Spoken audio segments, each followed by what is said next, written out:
Hello, this is John Locke, and today I want to talk with you for just a few minutes about why design is such an overlooked but important aspect of SEO.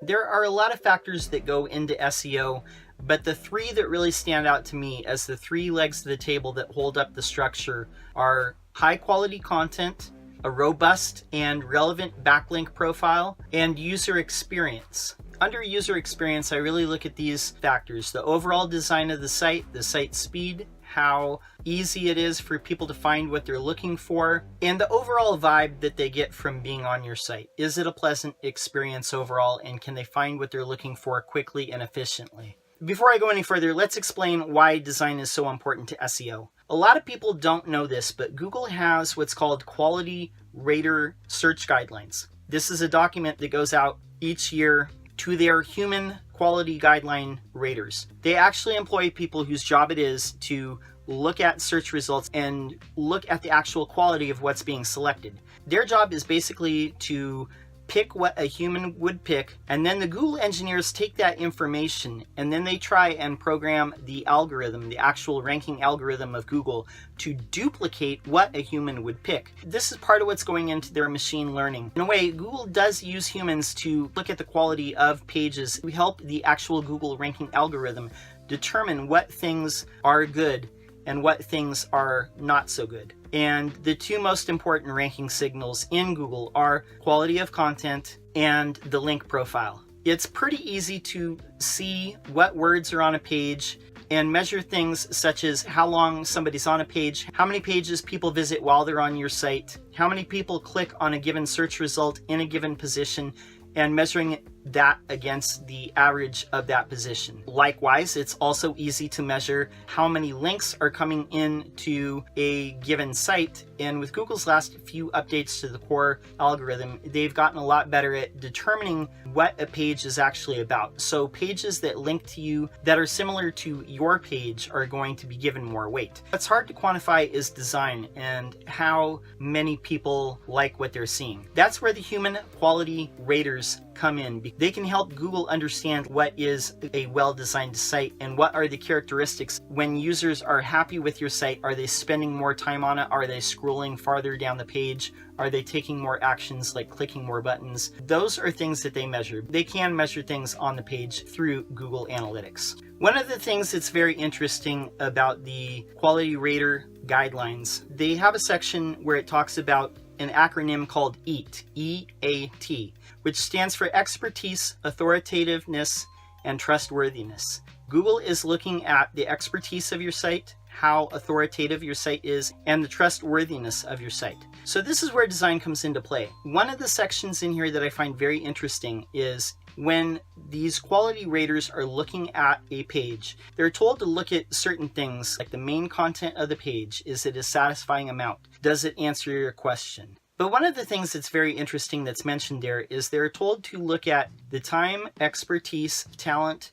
and quality that went into making this site. In other words, the design and the expertise that is showing in the actual design of your site is a factor that they're told to look at and told to weigh into whether they trust this site or not. Case in point, if you're on your mobile phone and you're looking at a site and it is not mobile friendly, then that's probably not a lot of time, expertise, talent went into making this site. If your site looks like it was made in 1995 and every other site looks like it was made in 2018 or at least in the last year or two, then not a lot of time, expertise, talent, or skill went into making your site. These things really do matter. It's not just taking some SEO dust and then sprinkling it on at the end.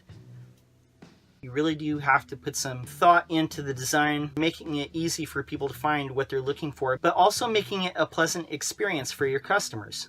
Design does matter.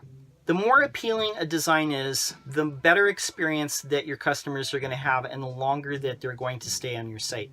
If they go to your site and it looks janky and old and cheap and lame, they're probably not going to trust your site and they're probably going to bounce away, click back to the set of Google results and pick something else. Those are negative signals, and those are things that will end up hurting your rankings over time. Two other things that are in the Quality Rater guidelines that I find very interesting is they say, how often is the site being updated? Meaning publishing on a regular basis is a sign of authority and trustworthiness, meaning you care about your site. Another thing that was in the Quality Rater guidelines is if the site is too distracting for you to use and find what you're looking for, that's a bad sign. What do I think is a good timeline for redesigning sites? I think about every 2 to 4 years is about how often you should be redesigning your site. You should be tracking what products, what information, what pages are popular on your site, maybe making more of those. And you should also be looking at where people are clicking. You can use tools like Crazy Egg to track that information. Those are important things to look at, and they can help guide you into a better design that is more satisfying to your customers. If you're not convinced by this yet, I would say if you had 2 sites that you were trying to buy a product from, and one looked like it was designed in 1997 and the other one looked like it was designed in 2017, which one would you put your credit card information into?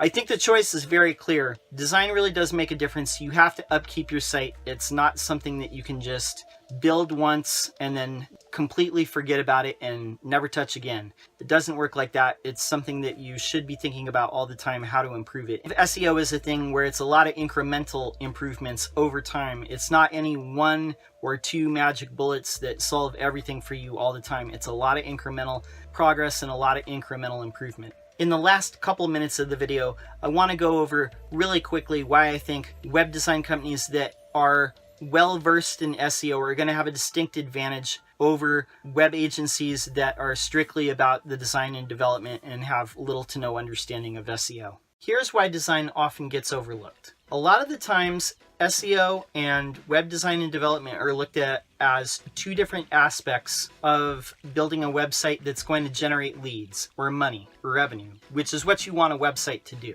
Often there's 2 different sets of agencies handling this. Over here you might have a web agency that specializes in things like branding, design, and building the basic site, but they might know nothing about SEO.